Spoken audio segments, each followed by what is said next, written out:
That night promised to be unforgettable.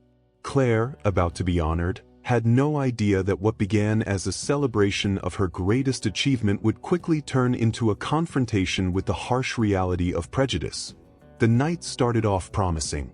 The sky was clear, with no clouds, allowing the stars to shine brightly over the city, creating a spectacle that reflected on the calm and serene sea. The sound of waves gently crashing on the sand and the faint salty aroma of the sea breeze brought a sense of tranquility. It was as if the universe conspired to make it a special night, a celebration of achievements, perseverance, and resilience. However, little did Claire know that, before the night was over, a new battle awaited her. Claire wasn't just being recognized for her personal and professional journey, but also for winning a prestigious medical research award. After years of relentless dedication to studying new techniques in cellular regeneration, her research had gained international recognition. Her work, aimed at making advanced treatments accessible to the most vulnerable communities, had revolutionized the field of regenerative medicine. Claire not only overcame the barriers imposed by a society that often underestimated her because she was a woman and black, but she also stood out as an innovative scientist committed to using her knowledge to transform lives. The award represented the pinnacle of a career built with sacrifice, resilience, and a deep desire to positively impact the world around her. Her colleagues and friends had spent weeks organizing a dinner in her honor, planning every detail with care and affection. The choice of restaurant was no coincidence. Located by the sea, the restaurant offered a panoramic view of the ocean, where the sunset cast a palette of warm colors over the waters, creating a magical atmosphere. The decor of the place was a model of sophistication, with tables covered in white linen cloths, exotic flower arrangements in crystal vases, and candles dancing with the gentle breeze, casting soft shadows on the walls. In the background, the sound of a piano played by a talented musician completed the scene, bringing an enveloping harmony to the environment. Claire arrived at the restaurant feeling radiant.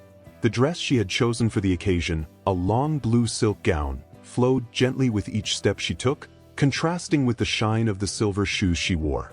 The fabric, soft to the touch, seemed to caress her skin, heightening the feeling that this would be a memorable night. As she entered the room, she was greeted by a wave of applause, and her eyes sparkled as she saw all those who had been part of her journey. Longtime friends, colleagues, and even patients were there to celebrate her achievement. The room, softly and warmly lit, vibrated with the joy and gratitude of those who had been touched in some way by Claire's tireless work. The aroma of the exquisite dishes circulating among the tables mingled with the fragrance of the flowers adorning the venue, creating a unique sensory experience. Every detail of the night seemed designed to honor her, from the choice of music to the arrangement of the tables, allowing for fluid and intimate interaction among the guests. As she looked at each face around her, Claire was overwhelmed with a deep sense of gratitude. She remembered the sleepless nights in the lab, the moments of doubt and uncertainty, and how, many times, she had almost given up. Now, seeing her friends smiling and celebrating around her, everything made sense. The sacrifices, the endless hours of research, and the frustrations along the way were now part of a narrative of overcoming and success. Before continuing, remember to subscribe to the channel so you don't miss the next content. Each video will bring inspiring lessons like this story of Claire. What was supposed to be a night of celebration was abruptly interrupted by an unexpected event. Two police officers, dressed in impeccable uniforms, entered the restaurant abruptly, shattering the serene atmosphere that had settled. The sound of their heavy boots echoed on the marble floor, catching the attention of everyone present. The room, previously vibrant and full of life, was suddenly filled with tension and curiosity. The eyes of the customers turned to the men walking determinedly toward Claire's table. Without any prior explanation, the officers demanded that Claire present her identification. The silence in the room became deafening. Every movement was observed closely, and the discomfort hung in the air like a heavy cloud. Claire, though surprised and frightened, maintained an outward calm. With steady hands, she handed over her ID, not understanding why she was being targeted. The officers, instead of quickly returning the documents after a brief check, seemed to take their time searching for something to justify their suspicions. The expressions on their faces were filled with distrust, as if they were convinced that Claire didn't belong there. The restaurant manager, visibly uncomfortable with the situation, tried to intervene, explaining that Claire was a respected customer and that there was no reason for this approach. But his efforts were ignored, and the officers continued with their cold and distant attitude. As time passed, the discomfort that had initially been in the glances and whispers became even more palpable when the officers started questioning Claire more harshly, without apparent reason. One of the officers, with a rigid expression, began to scrutinize Claire's ID more thoroughly, as if he were searching for any justification for their approach. The silence in the restaurant was disturbing. The celebratory atmosphere dissolved in seconds. Claire, who had maintained her serenity until then, began to feel the weight of the injustice. The minutes felt like hours. The tension was overwhelming. While waiting for the officers to return her ID, Claire felt a wave of humiliation wash over her. With each passing second, the looks of the other customers seemed to change. Those who had applauded her arrival now watched the scene with suspicion, as if Claire was no longer the successful woman they had praised but a suspect, out of place. The frozen looks of reproach from every corner reinforced the prejudice that Claire had tried, until that moment, to believe was not part of the situation. Claire felt the oppression not only in the officers' gestures but also in the inquisitive glances around her. The humiliation materialized in subtle but painfully present forms. A customer in the distance whispered something to her companion while discreetly pointing at Claire. The man she spoke to shook his head negatively, as if he had already made up his mind. The injustice of the moment weighed more than just discomfort. The sadness of realizing that, even in a place where she had been the guest of honor, the color of her skin still marked her negatively. Finally, after what seemed like hours of embarrassment and loaded glances, the officers returned the documents and left without explanation or apology. However, the damage had already been done. The festive atmosphere had been completely destroyed. The smiles had vanished, conversations had ceased, and an uncomfortable silence settled among the guests. Claire, sensing that there was no longer a mood to continue the celebration, decided to end the night and go home. The sound of the waves still echoed in the background, but now they seemed distant and unable to calm the storm of emotions in her heart. As she walked toward the car, memories of her childhood began flooding her mind. She remembered the simple streets of the neighborhood where she had grown up, children running freely through the alleys, and the afternoons spent playing carefree with her friends. The house where she had grown up, though humble, had always been a refuge of love and learning.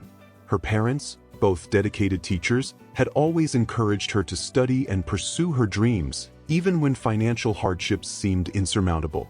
They believed in the transformative power of education, and Claire had absorbed that lesson from a very young age. This deep connection to her roots made the situation that night even more painful. Claire had always believed in the goodness of people, in the human ability to overcome barriers and prejudices, but what she experienced that night made her question the structures of discrimination and injustice that still permeated society. When she arrived home, Claire was greeted by her sister, Helena, who was, as usual, immersed in books and documents. Helena was a determined lawyer, driven by a passion for fighting for human rights. After hearing Claire's story, her indignation quickly overflowed. She knew that what had happened to her sister was not an isolated case. Many others had suffered similar abuses, and Helena was determined to seek justice. The next day, she began investigating the officers involved, committed to exposing the discrimination and injustice Claire had faced. While Helena focused on her investigation, Claire found solace in the work she loved so much. Divided between scientific research and volunteering, she balanced her two greatest passions. On one side was the lab, where science offered Claire fertile ground for her restless mind. Every experiment, every tested hypothesis fueled her thirst to discover solutions that could change the course of medical treatments and impact thousands of lives. It was there, among test tubes and complex data, that Claire found the excitement of uncovering the mysteries of human biology, seeking ways to improve and extend lives. The prestige her discoveries brought, including awards for innovative research, did nothing to diminish the humility with which she dedicated herself to understanding at the deepest level how her studies could be applied for the greater good. But as much as science fascinated her and kept her connected to the advancement of medicine, Claire knew that her true purpose lay beyond the labs. At the community clinic, where she volunteered, she felt a more tangible and emotional sense of purpose. While advances in the lab were gradual and abstract, at the clinic the impact was immediate and real. Every patient who walked through the door represented an urgent need for care, compassion, a hand that healed not just the body but also the spirit. There, her research took on a human form. The clinic, though simple, embodied everything Claire believed in medicine. Decorated with colorful drawings made by the children who frequented the place, the atmosphere overflowed with human warmth and solidarity. The space was an oasis amid the hardships faced by vulnerable communities who sought not only medical care but also dignity.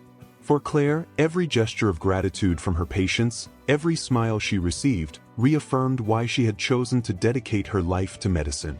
It was the place where she reconnected with the essence of what it meant to be a doctor. Jose, a retired fisherman who struggled with severe respiratory issues, was one of the clinic's most frequent patients. Despite his declining health, he never failed to thank Claire with a smile for the care he received. Maria, a single mother raising 2 children, came to the clinic seeking not only health care but also a support network to help her bear the weight of her reality. These stories, common at the clinic, drove Claire to keep giving of herself day after day, because she knew that her presence there made a difference. The work at the clinic was challenging. With few resources, Claire and her team faced constant difficulties, but this didn't discourage her.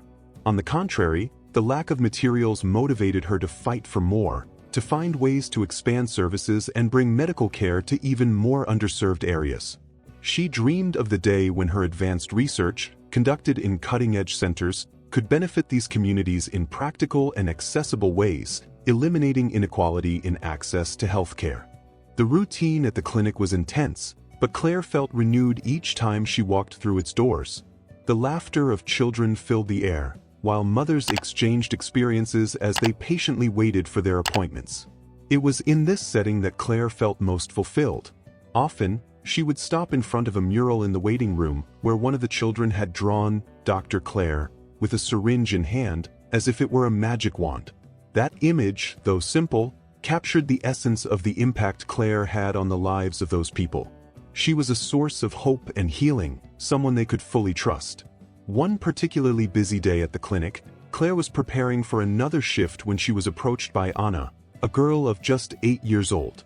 Anna had curious eyes that sparkled with enthusiasm. She was a child enchanted by knowledge, thirsty to learn.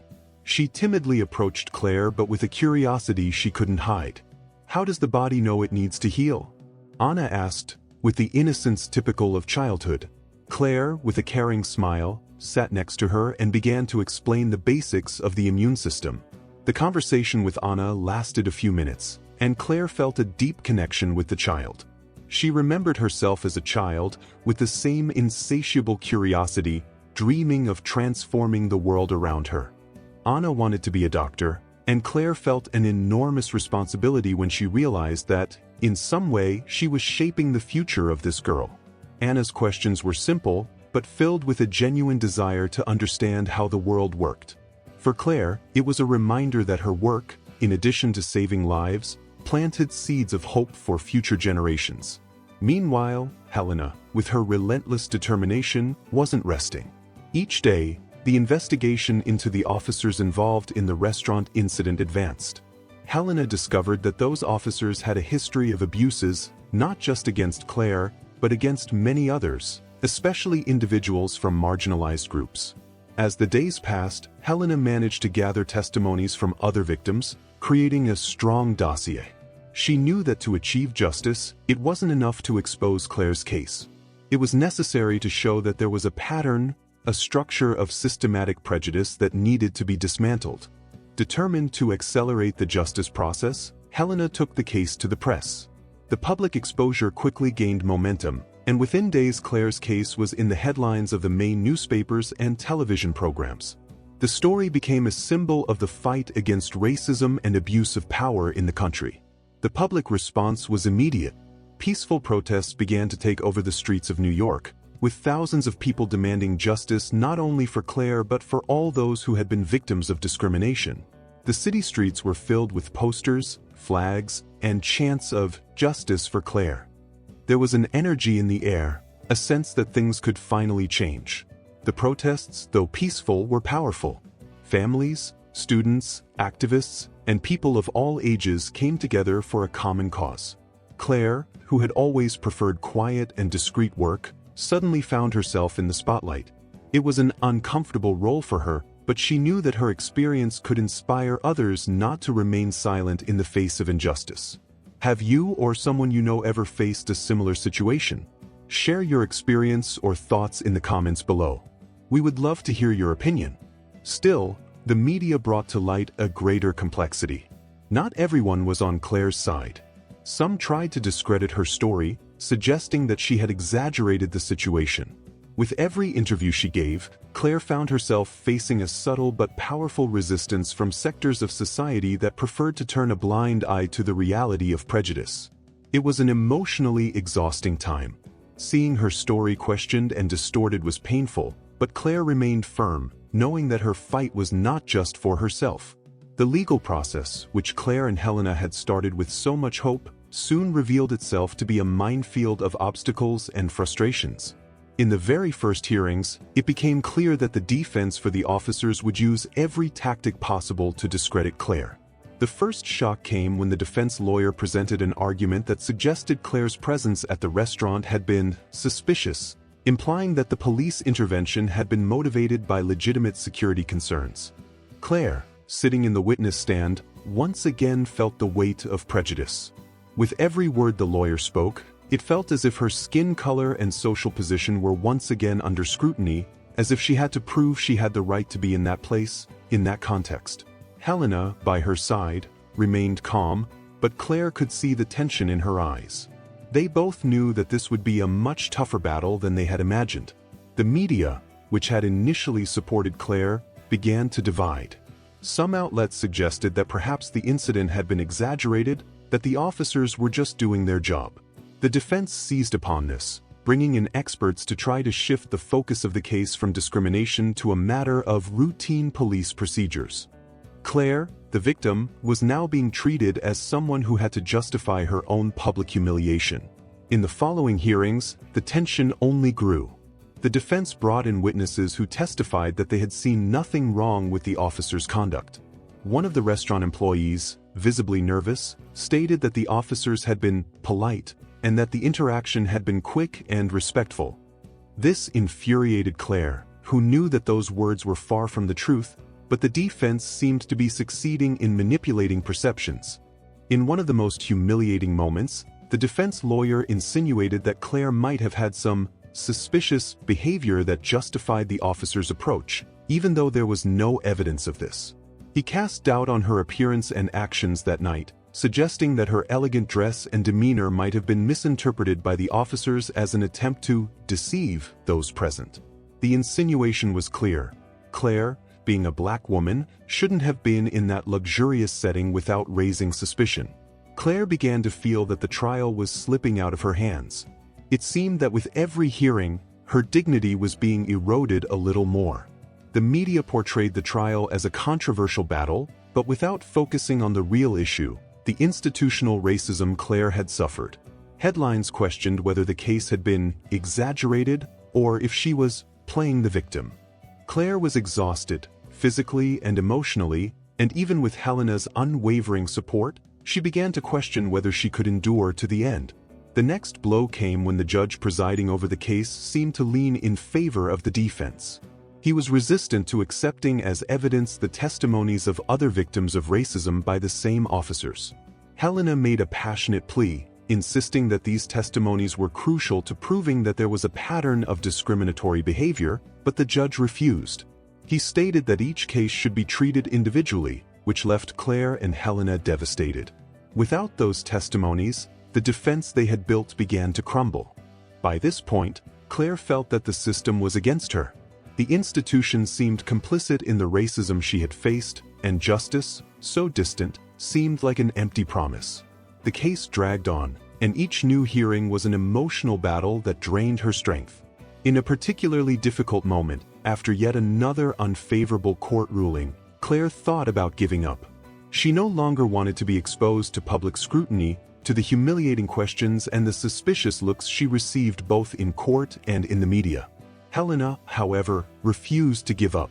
She knew that behind all the injustice, there was a truth that needed to be exposed. She gathered her strength and, with her usual determination, continued to fight for the case. She spent nights reviewing the details, looking for any loophole that could turn the tide. And finally, an opportunity arose. When everything seemed lost, Helena managed to secure a key witness, a waitress from the restaurant who, on the night of the incident, had overheard the officers making racist comments before approaching Claire.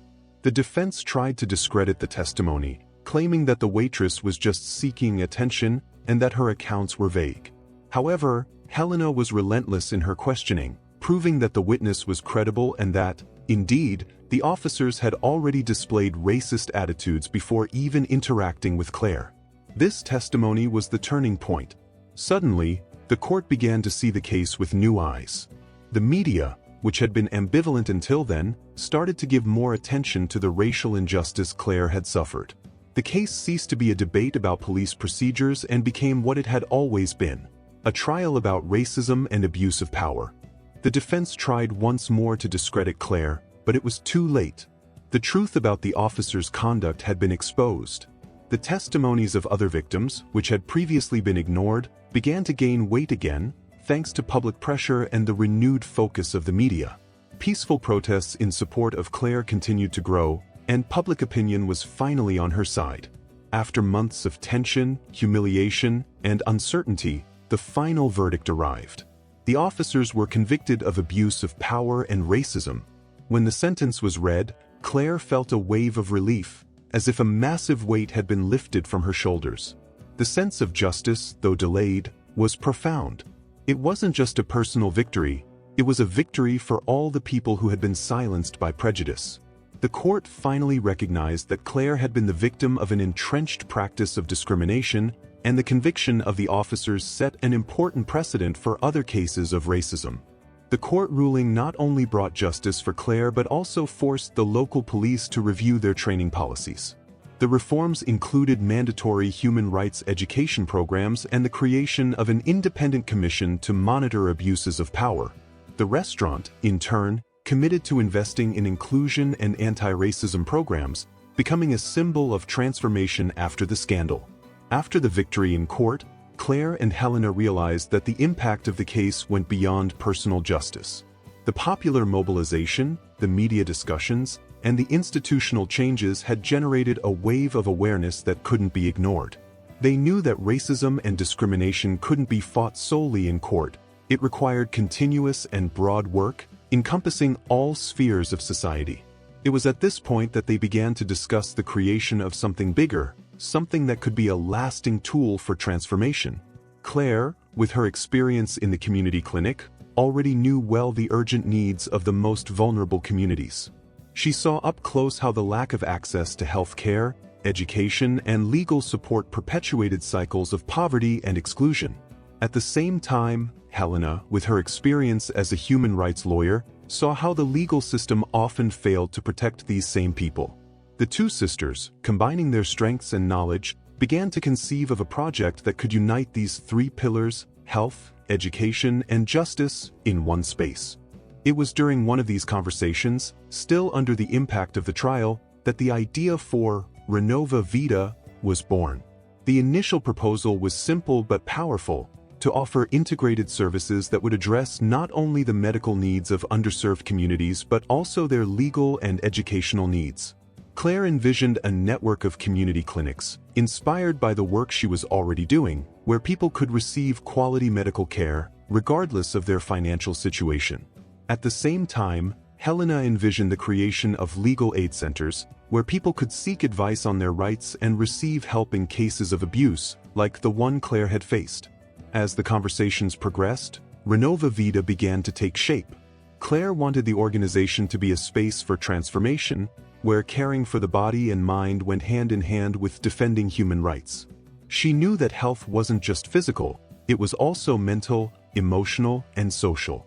The creation of health education programs, teaching people how to care for themselves and their families, would be one of Renova Vita's pillars. Claire envisioned workshops, lectures, and community activities that promoted self-care and disease prevention, especially in areas where access to information was limited. Helena, for her part, began forming partnerships with other human rights organizations and lawyers. She knew that for Renova Vita to succeed, it would need the support of lawyers willing to offer their services pro bono, helping people in vulnerable situations fight for their rights. In addition, Helena had a clear vision of the need to empower women in these communities.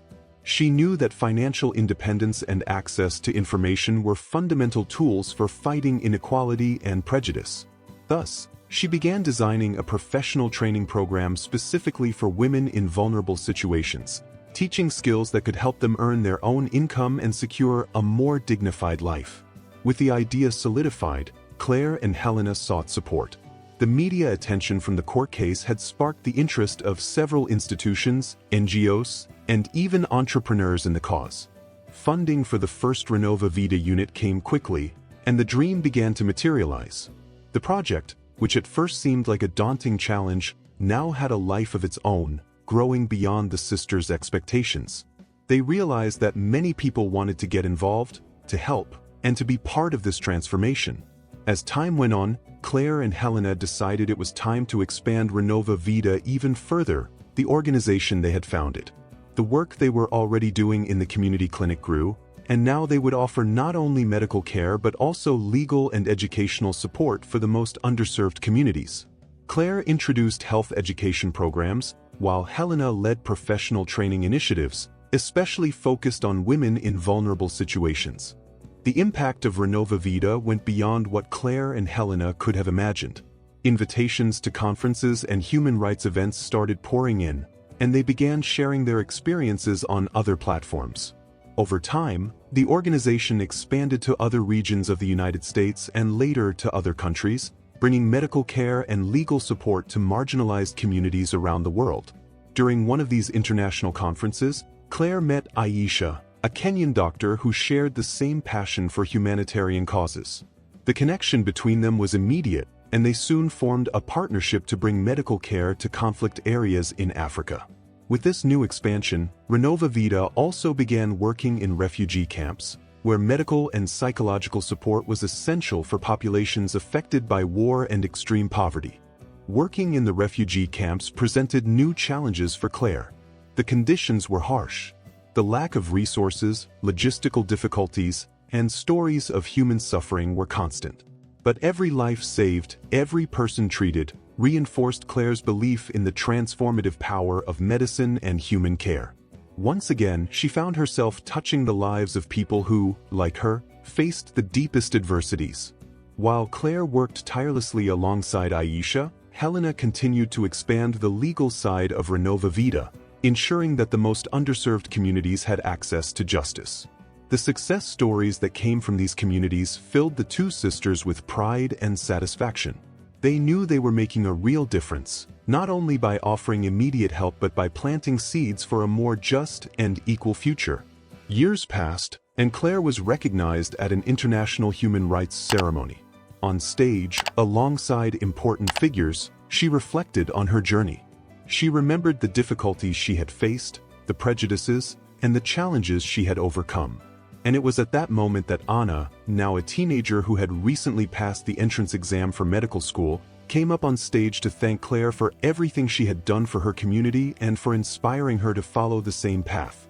With tears in her eyes, Claire embraced Anna, understanding that her legacy went far beyond her professional achievements.